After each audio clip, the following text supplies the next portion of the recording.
மழையால் சேதமடைந்த செங்கல்பட்டு திண்டிவனம் தேசிய நெடுஞ்சாலை சீரமைக்கப்படும் வரை சுங்க கட்டணத்தை ரத்து செய்ய வேண்டும் என பாமக நிறுவனர் மருத்துவர் ராமதாஸ் வலியுறுத்தியுள்ளார். இது தொடர்பாக அவர் வெளியிட்டுள்ள சுட்டுரை பதிவில், சென்னை திருச்சி தேசிய நெடுஞ்சாலையில் செங்கல்பட்டு திண்டிவனம் இடையிலான பகுதி அண்மையில் பெய்த மழையால் கடுமையாக சேதமடைந்திருப்பதை குறிப்பிட்டுள்ளார். சாலையின் மேற்பரப்பு முற்றிலுமாக சேதமடைந்து விட்ட நிலையில் பல இடங்களில் ஓரடி ஆழத்திற்கு பள்ளங்கள் ஏற்பட்டுள்ளன. சாலையில் செல்லும் இருசக்கர ஊர்திகள் பள்ளத்தில் சிக்கி விபத்துக்கு உள்ளாவது அன்றாட நிகழ்வுகளாகிவிட்டன. ஆனாலும் சாலையை முழுமையாக சீரமைக்க எந்த நடவடிக்கையும் மேற்கொள்ளப்படாதது கண்டிக்கத்தக்கது.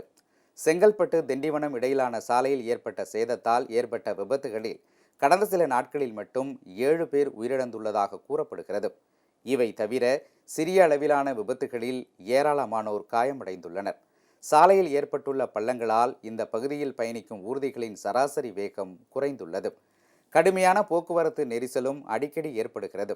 இவை அனைத்துக்கும் காரணம் சேதமடைந்த சாலைதான். செங்கல்பட்டு திண்டிவனம் இடையிலான நெடுஞ்சாலையில் ஆங்காங்கே சீரமைப்பு பணிகள் மேற்கொள்ளப்படுகின்றன. ஆனால் நெடுஞ்சாலையை முழுமையாக சீரமைக்காமல் தடையற்ற போக்குவரத்தை உறுதி செய்ய முடியாது. எனவே போர்க்கால அடிப்படையில் செங்கல்பட்டு திண்டிவனம் இடையிலான சாலையை முழுமையாக சீரமைக்க வேண்டும். சென்னை பெங்களூர் தேசிய நெடுஞ்சாலையில் மதுரவாயல் வாலாஜா இடையிலான பகுதி கடுமையாக சேதமடைந்திருந்த நிலையில் அது முழுமையாக சரி செய்யப்படும் வரை அந்த பகுதியில் முழு சுங்க கட்டணம் வசூலிக்க கூடாது, அரை சுங்க கட்டணம்தான் வசூலிக்க வேண்டும் என்று சென்னை உயர்நீதிமன்றம் தாமாக முன்வந்து ஆணையிட்டது.